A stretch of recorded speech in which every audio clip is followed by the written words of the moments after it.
Hello everyone. Welcome back to your daily dose of English power. I'm Kapil Debrajak, your tutor. आज हम सीखेंगे 5 new vocabulary words जो आपकी English को next level पे ले जाएंगी। वीडियो के एंड तक जरूर देखिए and don't forget to like, share and subscribe for daily learning. Okay, तो आज का पहला वर्ड है एक्सटेंड। एक्सटेंड मतलब होता है सीमा, स्तर या मात्रा। हम लोग किस मात्रा में किसी चीज को करते हैं, किस एक्सटेंड तक करते हैं, ठीक है, किस सीमा तक कर पाते हैं, वो होता है एक्सटेंड। जैसे यहाँ इस पिक्चर में देख सकते हैं, यहाँ पे एक इंसान है, वो सी और जो लैंड है दोनों के बीच में खड़ा है। तो यहाँ तक सी का एक्सटेंड यहीं तक है और लैंड का भी एक्सटेंड यहीं तक है। सी इससे आगे नहीं आ पाएगा, लैंड इससे आगे नहीं जा पाएगा। ये होता है एक्सटेंड मतलब सीमा या स्तर। मैं इमेज इसीलिए लगाता हूँ ताकि आप लोग देख के इमेज को देख के वर्ड के साथ रिलेट कर पाए। ओके, तो हम लोग हर वर्ड का सिनोनिम्स और एंटोनिम्स पढ़ते हैं। मैं पहले ही बता दूं, सिनोनिम्स का मतलब होता है समान अर्थ वाला शब्द या समानार्थी शब्द, समान अर्थ वाले शब्द। और एंटोनिम्स का मतलब होता है विलोम शब्द या फिर अपोजिट वर्ड्स। ओके, तो एक्सटेंड का सिनोनिम्स देखते हैं हम लोग। एक्सटेंड का सिनोनिम्स है डिग्री। डिग्री मतलब होता है स्तर, किस स्तर तक कोई चीज हो रही है, तो होता है डिग्री। मैग्नीट्यूड, मैग्नीट्यूड मतलब होता है परिमाण, किस परिमाण में हो रहा है। जैसे अर्थक्वेक जब आता है तो उसको मैग्नीट्यूड में हम लोग उसको काउंट करते हैं, मतलब किस परिमाण में अर्थक्वेक हुआ है। रेंज, रेंज मतलब होता है दायरा, किस दायरे तक हुआ है, उसके आगे गया है कि नहीं गया है, वो होता है रेंज, किस दायरे तक हुआ है। स्कोप, स्कोप मतलब होता है विस्तार, कितना दूर तक इसका इफेक्ट हुआ है, तो उसको होता है स्कोप मतलब विस्तार। स्केल, किस पैमाने पे हुआ है, ठीक है, किस पैमाने पे कोई बिल्डिंग हिली है तो उसको हम लोग स्केल पे मापते हैं, मतलब पैमाना। समझ गए सिनोनिम्स। एंटोनिम्स देखते हैं। एंटोनिम्स लिमिट, लिमिट मतलब होता है सीमा, एक सीमा में ही रहने का, ठीक है, वो था लिमिट, उसके आगे नहीं बढ़ा। जैसे 2.0 का मैग्नीट्यूड, 0 मैग्नीट्यूड का कोई अर्थक्वेक हुआ है तो एक लिमिट पे है। रेस्ट्रिक्शन, रेस्ट्रिक्शन मतलब होता है रोक। अब कोई काम कोई किसी काम को कर रहा है, उसको रोक देगा कोई इंसान, तो क्या होगा, वो रेस्ट्रिक्शन लगा देगा, वहीं तक उसका काम खत्म हो चुका है। नेक्स्ट है नैरोनेस। नैरोनेस मतलब संकीर्णता, मतलब कोई चीज सिकुड़ जाए, संकीर्ण हो जाए, उसको कहते हैं नैरोनेस। इनसिग्निफिकेंस, नगण्यता। इनसिग्निफिकेंस मतलब होता है किसी को हम लोग गिने ही ना, इतना तुच्छ हो, इतना छोटा चीज हो कि हम लोग उसको काउंट ही ना करना चाहे। जैसे 0.0001 मैग्नीट्यूड का कोई अर्थक्वेक आया है, इसको काउंट भी नहीं करती, अक्सर होते रहता है, तो इसको हम लोग काउंट भी नहीं करते। यह होता है इनसिग्निफिकेंस, नगण्यता। ट्रिवियलिटी, ट्रिवियलिटी मतलब था तुच्छता, जो बहुत ही छोटा, बहुत ही एकदम कम मात्रा में हो, वो होता है ट्रिवियलिटी। ट्रिवियलिटी एक वर्ड है जिसको आप लोग मार्क करके रख सकते हैं, ये एक अच्छा वर्ड है। बाकी सब डेली यूज के लिए सही है, लेकिन ट्रिवियलिटी एक अच्छा वर्ड है जिसको जो अक्सर एग्जाम में पूछता भी है एंटोनिम्स से सिनोनिम्स में। नेक्स्ट वर्ड है फैसिलिटेट। फैसिलिटेट मतलब होता है आसान बनाना या सुरक्षित सुविधा देना, किसी काम को करने में आसान बनाना, कोई चीज को करने में या सुविधा देना, वो होता है फैसिलिटेट। फैसिलिटेट करना। जैसे देख सकते हैं, इनको डायरेक्शन नहीं पता था तो एक इंसान उनको डायरेक्शन बता रहा है, तो क्या कर उनको फैसिलिटेट कर रहा है, मतलब उनको आसान बना रहा है उनके जर्नी को कंप्लीट करने में, सुविधा देना। ओके, तो इसके सिनोनिम्स क्या क्या होंगे। इसके सिनोनिम्स है ईज, ई या एस, ईज। ईज मतलब होता है आसान बनाना, सबको पता है ईज मतलब होता है आसान बनाना। असिस्ट, असिस्ट मतलब होता है सहायता करना। अगर आप किसी काम को कर रहे हैं, आपको बहुत ही मुश्किल लग रहा है और आपको कोई असिस्ट कर दे, आपको कोई सहायता कर दे, वो होता है असिस्ट करना, सहायता करना, तो आपके काम को आसान कर देता है। इनेबल, इनेबल मतलब होता है सक्षम बनाना, किसी इंसान को इतना सक्षम बना दो कि वो खुद से ही वही काम कर पाए, तो होता है इनेबल, सक्षम बनाना, खुद को सक्षम बनाना। प्रमोट, प्रमोट मतलब होता है बढ़ावा देना। जैसे अक्सर मूवी स्टार्स को देखे होंगे आप लोग, एक मूवी शूटिंग होता है, उसके बाद उसको प्रमोट करते हैं, उनको लोगों तक बढ़ाते हैं उस मूवी को, ताकि आप लोग जाके उसको देखें। हेल्प, हेल्प मतलब होता है मदद करना, हेल्प मतलब मदद करना। तो यहाँ पे एक इनेबल एक वर्ड था जिसको आप लोग मार्क करके रख सकते हैं, अच्छा वर्ड है। एंटोनिम्स देखते हैं इसके फैसिलिटेट के। इसके एंटोनिम्स हैं हिंडर। हिंडर मतलब होता है बाधा डालना, किसी काम को रोकना या बाधा डालना, hinder. Excuse me. Obstruct, obstruct मतलब होता है रोकना, अब इसको रोक ही दिया जाए तो ऑब्स्ट्रक्ट हो गया, मतलब वो रुक गया, वो काम को आगे नहीं बढ़ा रहा है। कॉम्प्लिकेट, कॉम्प्लिकेट मतलब होता है जटिल बनाना, कॉम्प्लिकेट मतलब जटिल जटिल बनाना। इसके टर्म से ईज मतलब आसान करना। मैं हर चीज को जो भी हम लोग जो भी डिस्कस करते हैं उसको मैं इजी तरीके से समझाता, ज्यादा कॉम्प्लिकेट नहीं करता, ताकि आप लोगों को इजीली समझ में आए और आप लोग ज्यादा कंफ्यूज ना हो जाए। समझ गए कॉम्प्लिकेट का मतलब जटिल बनाना। नेक्स्ट है इम्पेड। इम्पेड मतलब होता है अड़चन डालना। आप कोई काम को कर रहे हैं और कोई आपको बार बार आके डिस्टर्ब कर रहा है, तो क्या करो, वो आपको इम्पेड कर रहा है, आपके काम में अड़चन डाल रहा है। प्रिवेंट, प्रिवेंट मतलब होता है रोकथाम करना। प्रिवेंट मतलब रोकथाम करना। आप कोई काम को करना चाहते हैं लेकिन कोई आपका दोस्त बोल रहा है ये तुमसे तो होगा नहीं, तुम क्यों करना चाहते हो ऐसे, वो क्या कर रहा हो, आपको प्रिवेंट कर रहा है, आपको रोकथाम रोक रहा है कि आप ये नहीं कर पाए। यहाँ पे प्रिवेंट एक अच्छा वर्ड है, इम्पेड भी एक अच्छा वर्ड है, और हिंडर भी एक अच्छा वर्ड है। ये तीनों वर्ड्स अक्सर एग्जाम से पूछे जाते हैं। मैं वही वर्ड्स यूज करता हूँ जो एग्जाम से पूछे जाते हैं। आप लोग इसको डेली यूज के लिए भी यूज कर सकते हैं। ठीक है। नेक्स्ट वर्ड है अनप्रेसिडेंटेड। अनप्रेसिडेंटेड मतलब होता है जो पहले कभी ना हुआ हो, जो पहले कभी ना हुआ हो। जैसे इस इमेज में देख सकते हैं, मॉडर्न वर्ल्ड और एंशियंट वर्ल्ड को मैंने एक ही पिक्चर में डाला है, लेकिन ये पहले कभी एक साथ नहीं दिखा था। जो हमारा एंशियंट टाइम है वो पहले बीत चुका है और मॉडर्न टाइम हमारा अभी चल रहा है। ठीक है। अगर हम दोनों को एक साथ में ले आए, मॉडर्न टाइम और एंशियंट टाइम को, तो वो क्या होगा, वो एक अनप्रेसिडेंटेड होगा, पहले कभी नहीं हुआ था वैसे जो हम लोग अभी करेंगे। ठीक है, वैसे करने वाला नहीं है, बस मैं बता रहा हूँ। ठीक है, तो इसको ज्यादा सीरियसली मत लो, बस इसको समझो अनप्रेसिडेंटेड मतलब क्या होता है, जो पहले कभी ना हुआ हो। ठीक है।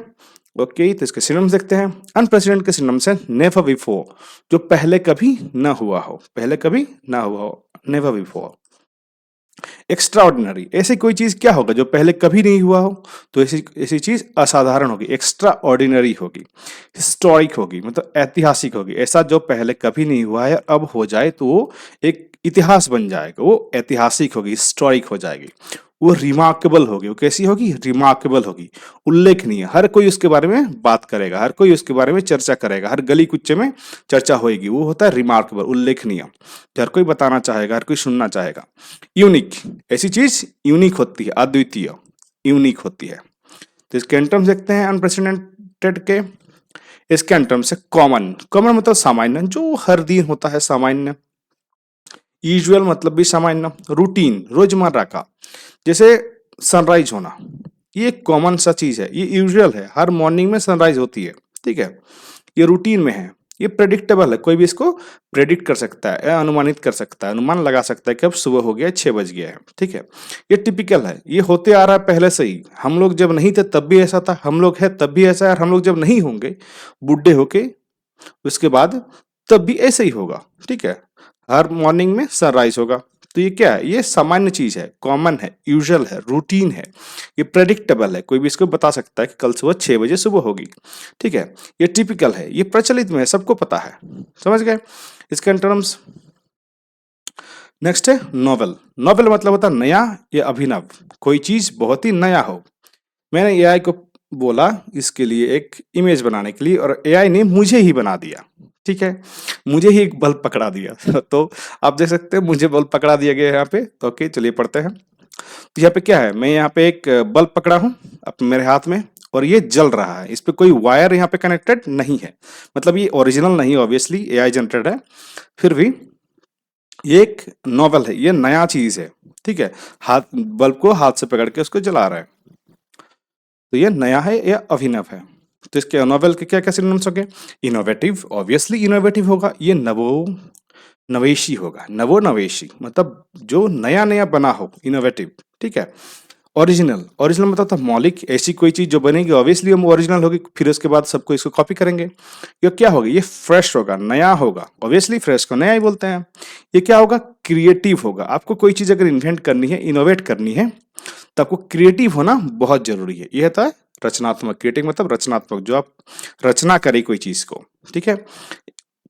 ये यूनिक होगा, अनोखा होगा। ठीक है, यूनिक होगा, अनोखा होगा। इसमें इनोवेटिव ही एक ऐसा वर्ड है, बाकी सारे ये भी है यूनिक, लेकिन ये अक्सर यूज होता है, ओरिजिनल, फ्रेश, क्रिएटिव। ठीक है, तो इसके टर्म्स देखते हैं। इसके टर्म्स ओल्ड, ऑब्वियसली ओल्ड मतलब इन टर्म्स इसमें आएगा नोवेल का, नया का अपोजिट वर्ड क्या होगा, नया का अपोजिट वर्ड ओल्ड होगा, पुराना, ओल्ड पुराना। कन्वेंशनल मतलब पारंपरिक, जो चीज पारंपरिक है वो होता है कन्वेंशनल। जैसे जो बाइसाइकिल होता है उसमें दो उसमें व्हील होते हैं और एक चेन होता है, आप उसको पेडल मारते हैं और पीछे का व्हील घूमता है और आपको आगे ले जाता है। तो ये सबको पता है ऐसे ही काम करती है। कन्वेंशनल है, पारंपरिक है। ट्रेडिशनल है, ट्रेडिशनल मतलब क्या होता है? पारंपरिक, परंपरागत। जो परंपरा एक दूसरे मतलब अपने अगले पीढ़ी को देते हैं उसको कहते हैं ट्रेडिशन या ट्रेडिशनल, परंपरागत। हर नए पीढ़ी को नई पुराना जो नॉलेज है उसको देते हैं, वो होता है ट्रेडिशनल, परंपरागत। हर नए पीढ़ी को देने वाली चीज परंपरागत। रिपीटेटिव मतलब दोहराया हुआ, कोई चीज बार बार हो रही है वो होता है रिपीटेटिव, सबको पता होता है। ओके, जो पुरानी चीज होती है रिपीटेटिव। नेक्स्ट वर्ड है हैकनेड। हैकनेड मतलब होता है घिसा पिटा या बार बार इस्तेमाल किया हुआ। कोई चीज बार बार अगर आप इस्तेमाल करते हैं उसको कहते हैं हैकनेड, मतलब घिसा पिटा या बार बार इस्तेमाल किया हुआ। जैसे इस इंसान को देख सकते हैं, ये क्या कर रहा है? अपने सेम रूटीन को फॉलो कर रहा है, राउंड राउंड घूम रहा है। तो इससे क्या हो रहा है? ये एक हैकनेड है, घिसा पिटा चीज वो फॉलो कर रहा है, सेम रूटीन को फॉलो कर रहा है। तो ये घिसा पिटा चीज है, हैकनेड है। हैकनेड के सिनोनिम्स क्या क्या होंगे? हैकनेड के सिनोनिम्स से ओवर यूज्ड, जरूरत से ज्यादा इस्तेमाल किया हो। कोई चीज ओवर यूज्ड है, हम लोग बोलते हैं ना ओवर यूज्ड है। किसी गाड़ी को जब हम लोग सेकंड गाड़ी को अगर खरीदना चाहते हैं, जाते हैं उसके पास, देखते हैं कि बहुत ज्यादा यूज कर चुके हैं, मतलब वो ओवर यूज्ड है, जरूरत से ज्यादा इस्तेमाल किया हुआ है। स्टेल, स्टेल मतलब होता है बासी। स्टेल मतलब होता है बासी। बासी जो कोई चीज कब हो जाती है? जब वो पुरानी हो जाती है या घिसी पिटी चीज, ठीक है, तो वो होता है बासी।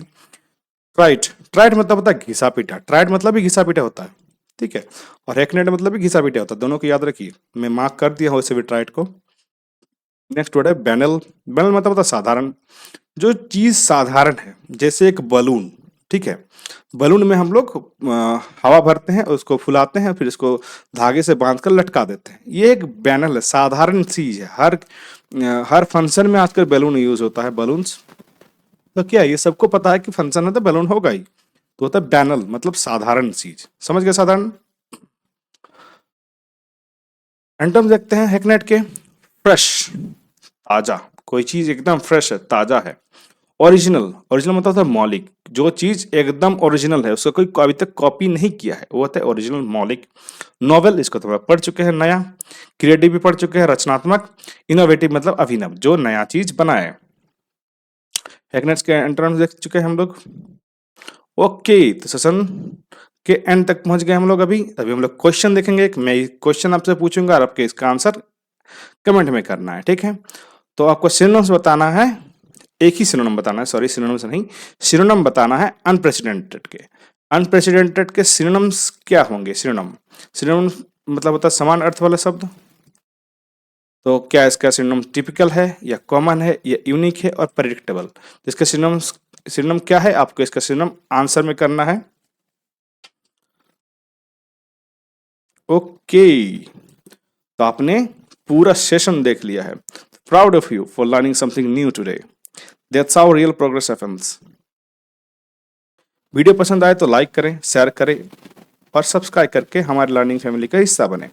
और हमसे कनेक्ट रहने के लिए सोशल मीडिया पर फॉलो करें, लिंक्स डिस्क्रिप्शन में दिए गए हैं। Thank you so much for watching. Have a nice day.